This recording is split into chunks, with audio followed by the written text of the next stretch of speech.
Hey guys, how's it going? I just wanted to record a quick video about how I do my end of year review and how to go about setting yourself up to focus on what matters in the year ahead.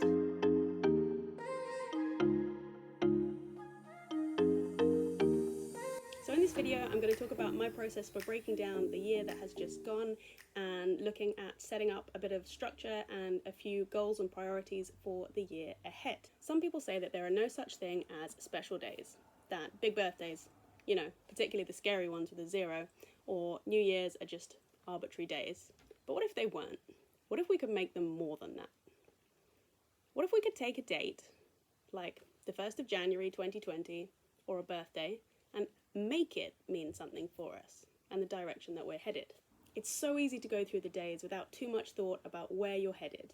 The days roll by, the weeks roll by, the months and even the years roll by. And all of a sudden you find yourself moving into a new decade. What if we entered the next decade with a little more insight and direction? What would that look like? I love to use those arguably arbitrary dates, like birthdays and New Year's, to step back and take a look at where I find myself. Here are a few questions that I like to ask myself when I'm moving into the next phase. What am I most proud of?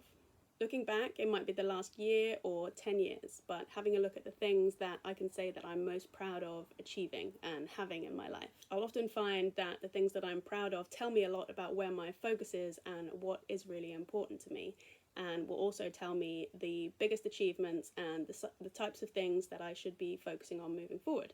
What has made me happiest and most fulfilled? It's so easy to let time just pass you by without really thinking about what brings you the most joy in life.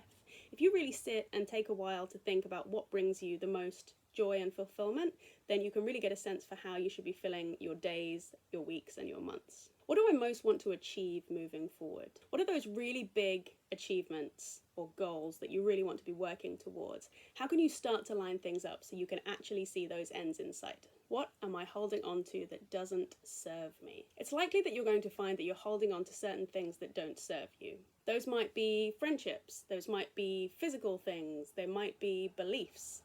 But there's certain things that you will be carrying forward into life that you don't necessarily need to carry anymore. So maybe you need to have a bit of a clear out, or maybe you need to have a serious think about your relationships and which of those are and are not working for you.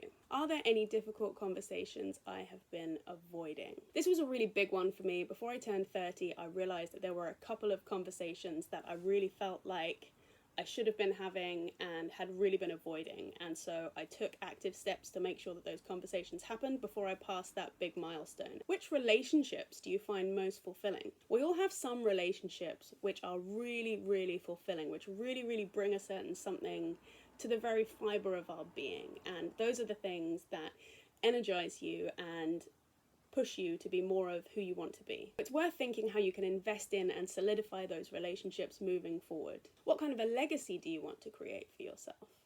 Is there something that you really want to put out there into the world, and are you actively working to make sure that that happens? If not, perhaps you want to put a plan in place for that. What avenues of personal growth am I keen to pursue?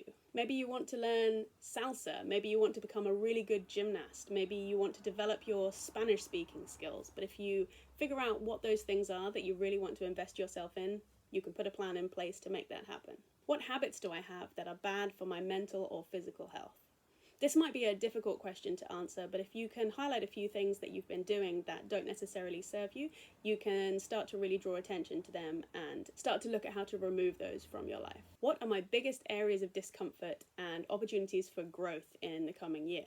For me, I found that I was really uncomfortable with public speaking and I didn't feel very confident on video, so I have committed to being on video more and more and building up that level of confidence to really show up and present myself as well as possible. And one more thing that you might want to ask yourself is, what makes me feel most alive? So for me, what makes me feel most alive is travel and adventure. So being outdoors in nature and things like paddleboarding and snorkeling and sailing.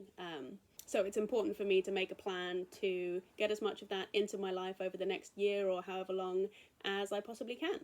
Of course, this is not an exhaustive list.